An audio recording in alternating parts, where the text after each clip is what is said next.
Tests for IELTS by Donna Scoville, Vicky Pastellis and Max Knoble. Test 1, Section 1. You will hear two students who have just returned to university after their summer vacation. Listen to Louise and Kerry talking about their vacation.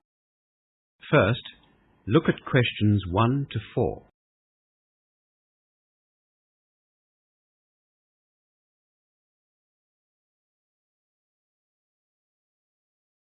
You will see that there is an example already done for you. For this question only, the conversation relating to the example will be played first. Hi, Louise. How was your summer vacation? Oh, fantastic. I only got back from Europe yesterday. Wow, that sounds exciting. Yes, it was. How was your holiday? Pretty quiet compared with yours. I just stayed around Cambridge. Louise said that she had just got back from Europe yesterday, so the correct answer is Europe. Now we shall begin. You should answer the questions as you listen, because you will not hear the recording a second time. Now listen carefully and answer questions 1 to 4. Hi, Louise. How was your summer vacation? Oh, fantastic. I only got back from Europe yesterday. Wow, that sounds exciting. Yes, it was. How was your holiday? Pretty quiet compared with yours. I just stayed around Cambridge, but we're planning to go to Europe at the end of next term. Oh, you'll have a great time. I really recommend it. How are you going to get around? Well, we've thought about renting a car. Flying is far too expensive. What did you do? We bought Eurail tickets and travelled around Europe by train. Was it expensive? No, not really.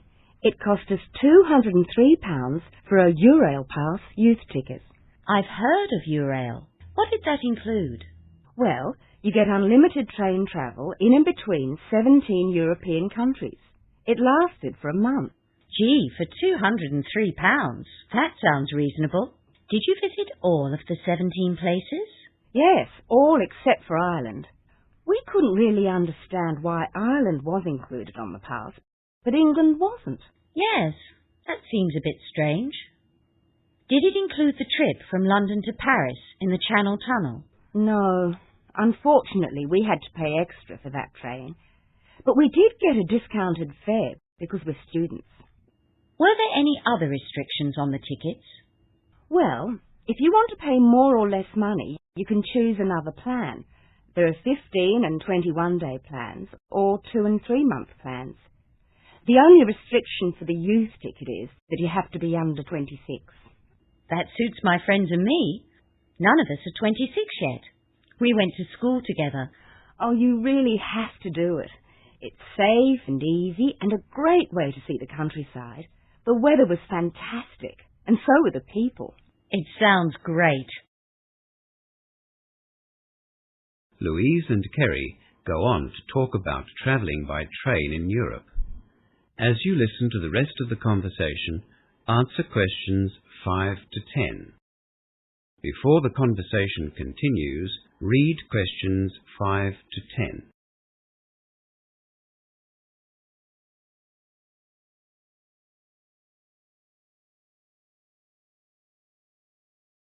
What was the best part of your trip? The trains really gave us the freedom to plan our own holiday. We went to lots of places which were out of the way and met lots of local people. You know, small rural towns where trains are still an important form of transport.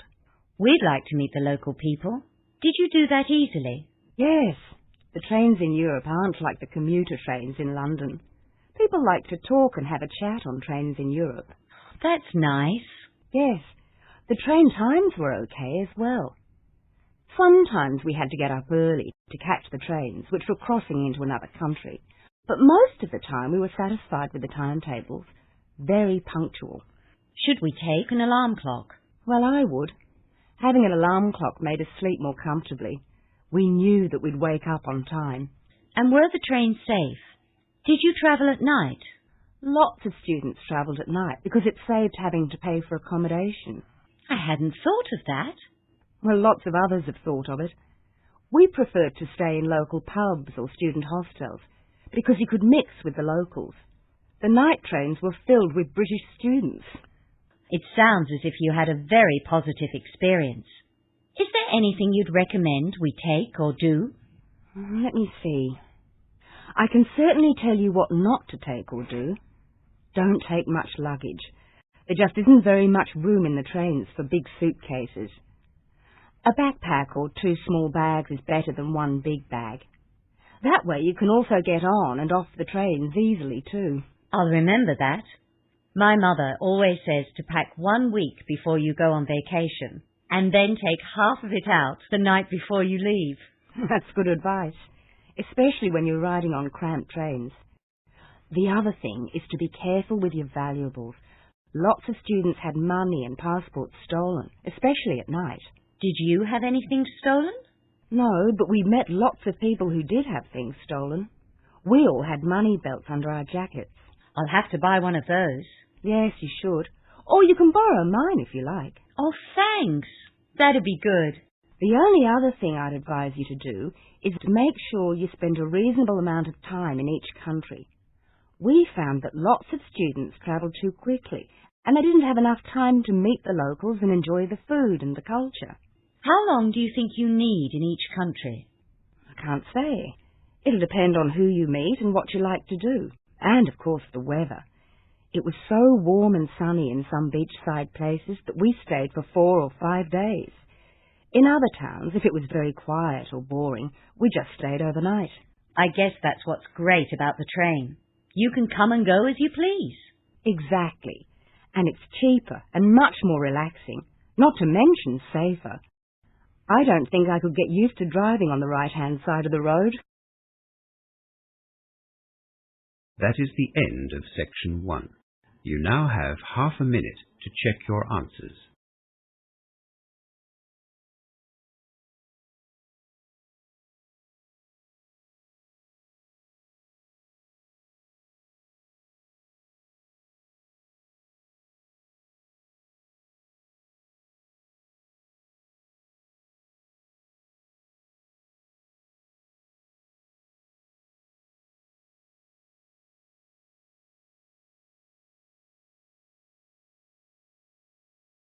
Now turn to section 2 of your listening question booklet.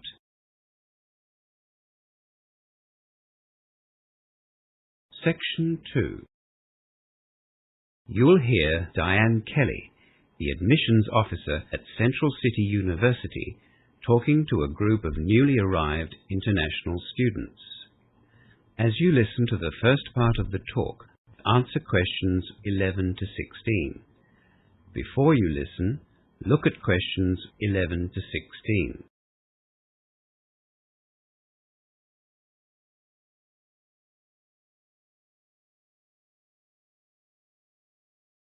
For those of you I haven't met, my name is Diane Kelly, the International Admissions Officer at Central University. Today I'm here to explain some of the student support services which you might like to access during your courses. The first thing I'd like to make clear is that you are all entitled to this help. All you need to do is ask for it. You have full access to all of the regular university facilities here and additional services set up exclusively for international students. These services are grouped under 4 main areas of responsibility: academic support, librarian services, administrative services, and those provided by the Student Union. The staff in academic support services is qualified to assist you in course selection, content description, and explanation of assessment criteria for individual subjects. We also have an international student advisor who is there to help students from non-English speaking backgrounds. All of you have achieved the English requirements for entry to your particular courses, but it is possible at some stage that you will need language support. The International Student Advisor is there for that purpose. Be warned, though, He is very busy at the end of semesters and he won't write your assignments for you. If you need assistance with general study skills, the International Student Advisor will probably direct you to our Library Services staff. Library Services is made up of 3 departments: Research and Resource, Study Skills, and the Student IT department. The Study Skills department is very active in promoting small learning and study groups. They will gladly help you to join one of these groups by matching your needs with other students. After you get your student cards, the Student IT department will arrange your email access and passwords for the university computers. You do need to have your student card first, so don't go there without it. Student cards are issued by administration officers in the Administration Student Services area. A lot of you are in homestay at present, but if you want to move into more independent style accommodation, see the housing officer at the administration building. Don't be too optimistic though. Good, cheap accommodation close to the university is in high demand. It can be found, but we advise you to see the accommodation officer early. We also have a student employment officer and, of course, the homestay officer whom you would have met already. The university bookshop, and most importantly our international department, is in the administration building, so make sure that you come and see us if you have any questions about your passports or visas. The Student Union is also very active and provides some great services. For example, if you have any personal or financial problems while you're here, the Student Union offers a student counselling service. You will need to make appointments to see a counsellor. If you feel that you're not being treated fairly by another student or lecturer or university staff member, you might like to access the Equal Opportunity Service offered by them. They also run various social and sporting clubs and activity programs which I'd encourage you to sign up for. Before the final part of the talk, look at questions 17 to 20.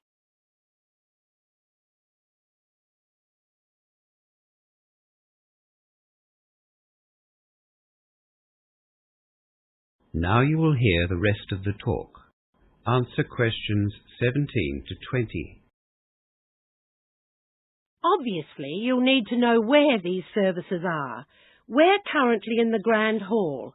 Now, if you have a look on your campus map, the library services are, of course, in the library, which is over to my right, just between the outdoor sporting facilities and Hawkins Student Car Park. The Student Union building is also in that same direction, but it's in front of the car park. For those of you who will be travelling by bus, the university bus stop is just outside the library. The administration building is over to my left, between the International Centre and the post office. Most of you have been to visit us already. Even though the administration staff look after the bookshop, it's in the same building as the post office, just behind the student refectory. If you come to the administration building, we'll show you where it is anyway. All of the academic staff are found in their particular faculty buildings, which you'll get to know very well. The Career and International Student Advisors are in a small building behind the International Centre, in between the Engineering and the Arts block. It's really quite easy to find your way around the campus, and most staff and students are more than willing to give you directions. Now, we're just going to have a short break with some tea and biscuits at the back of the hall. So, if you'd like to stand up and come down. That is the end of section 2. You now have half a minute to check your answers.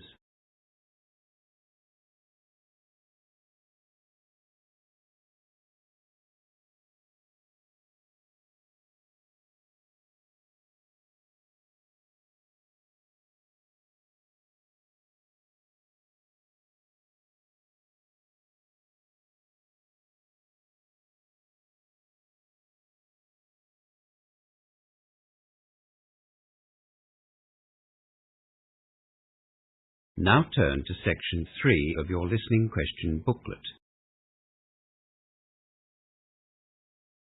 Section 3. In this section, you will hear two students discussing the early childhood tutorial they are going to present. First, look at questions 21 to 26.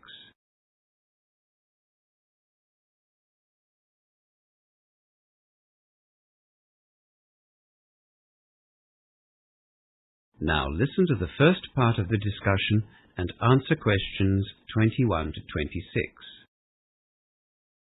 I don't suppose you've come up with an idea for our tutorial presentation, have you? Well, as a matter of fact, I have. I thought we could talk about the obvious differences we see between the sexes as children grow up. Do you mean the differences we see between males and females as a result of the way they are brought up? No, I mean the differences that exist from birth. That sounds like a lot of work, Rose. Not really. Do you remember in our first early childhood lecture, we were given a list of differences which were observed in male and female babies and toddlers in the UK? I wasn't here for the first 2 weeks of the semester, remember? I had problems getting my passport. Oh, that's right. Well, it was really fascinating. A group of behavioural scientists in England selected 100 children to observe over a very long period, 20 or 25 years. They were brought up in families who treated girls and boys in the same way, no special treatment for either of the sexes. They observed their play and their reactions to various situations, set up little tests, I suppose. How old were the children?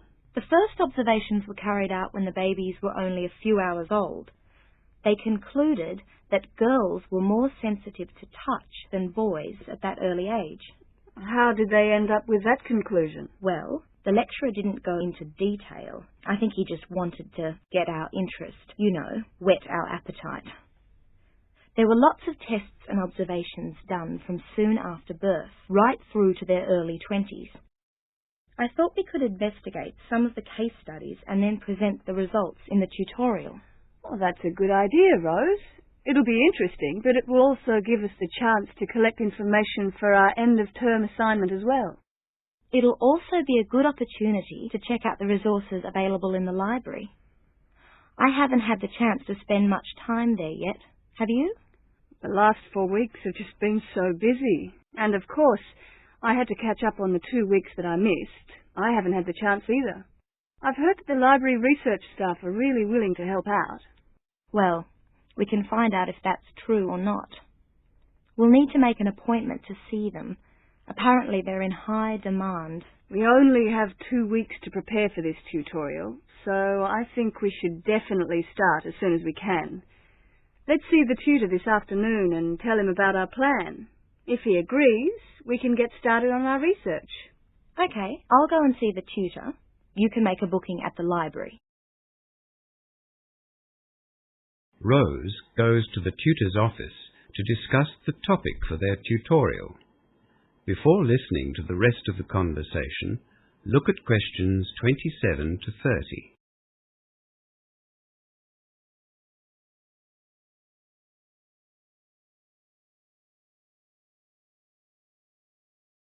Would it be possible to see Jim Clark, one of the early childhood tutors?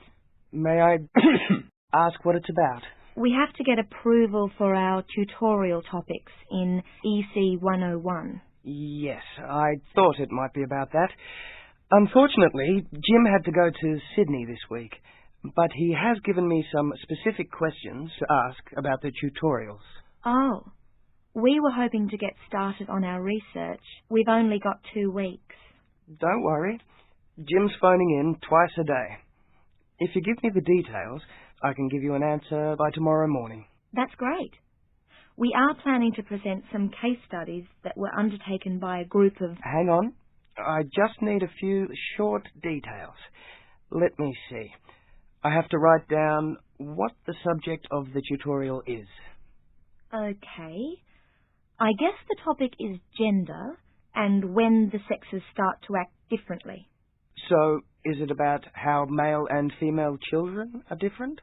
What can I write here, next to topic?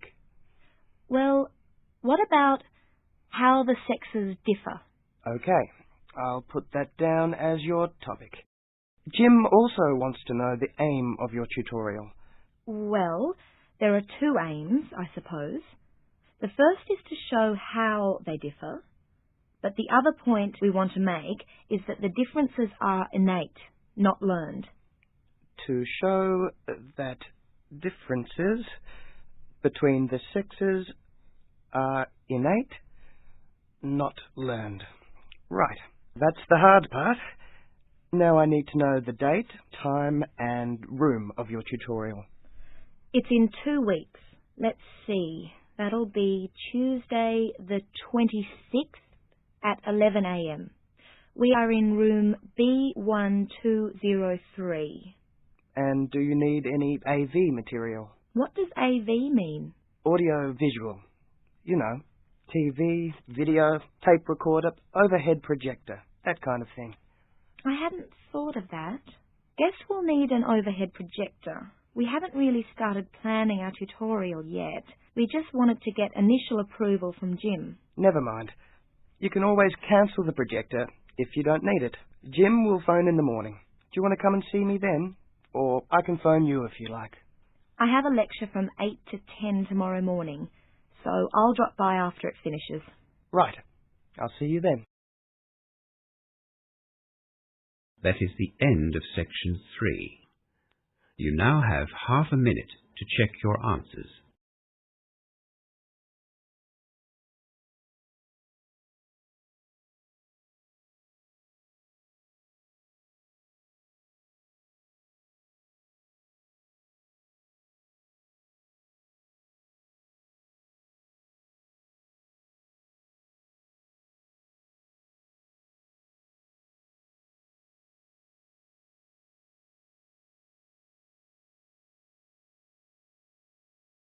Now turn to section 4 of your listening question booklet. Section 4. You will hear a lecture being given by a university professor to first-year students about the examination period. First, look at questions 31 to 40.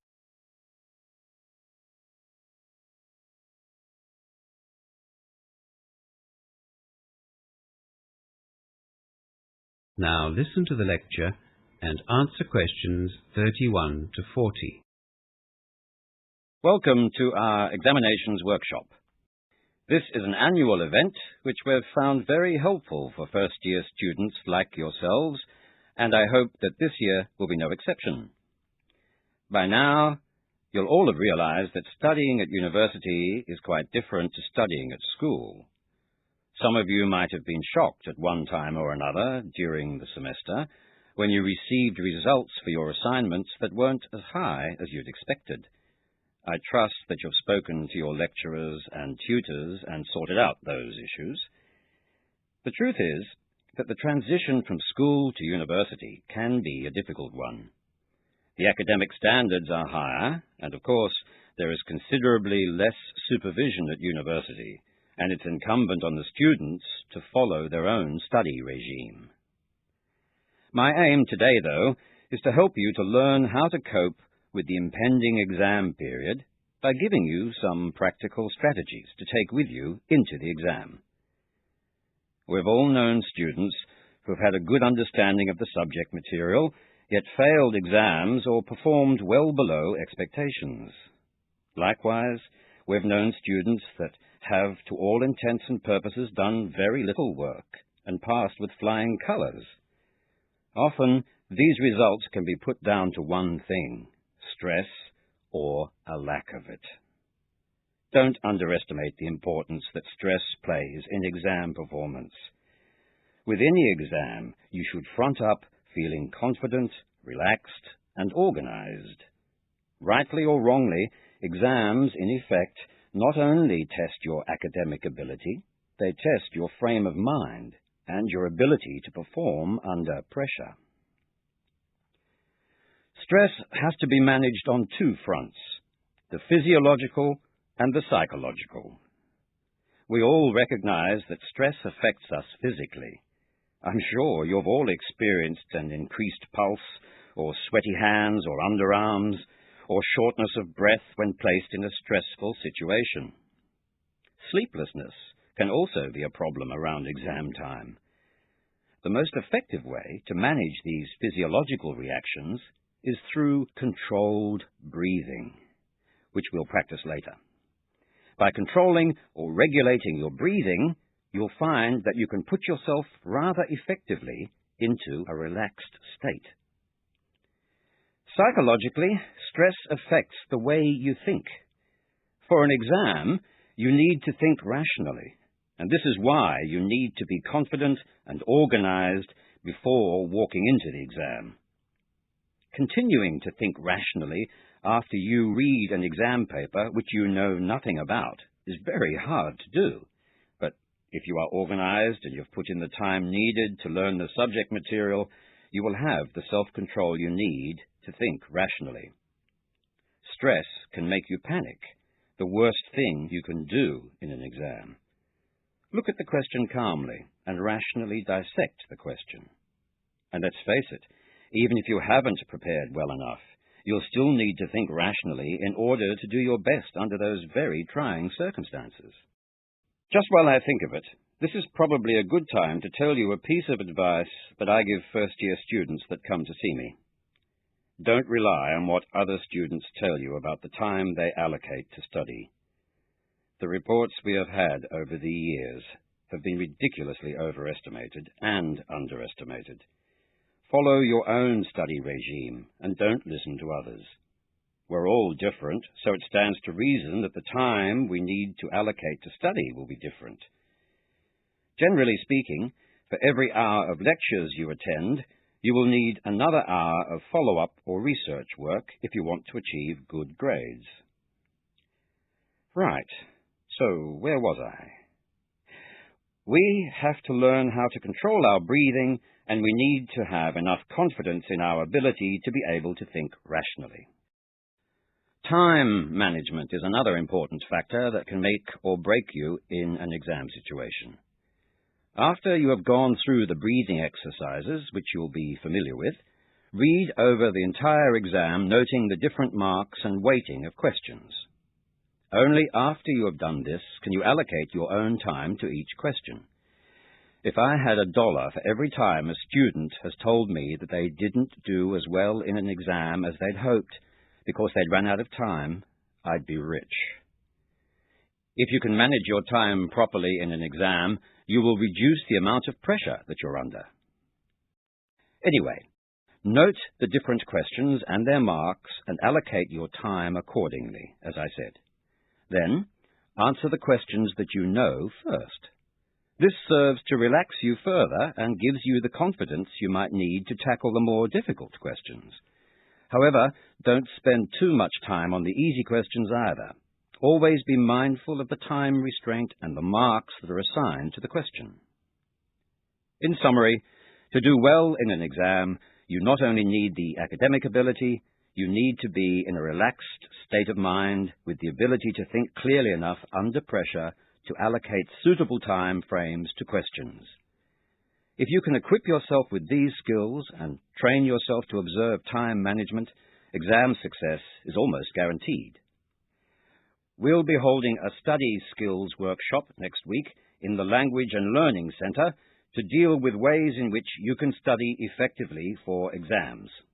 You are all welcome, of course. Right, now, are you ready to learn some controlled breathing exercises? That is the end of section 4 and the end of the listening test. You now have half a minute to check your answers.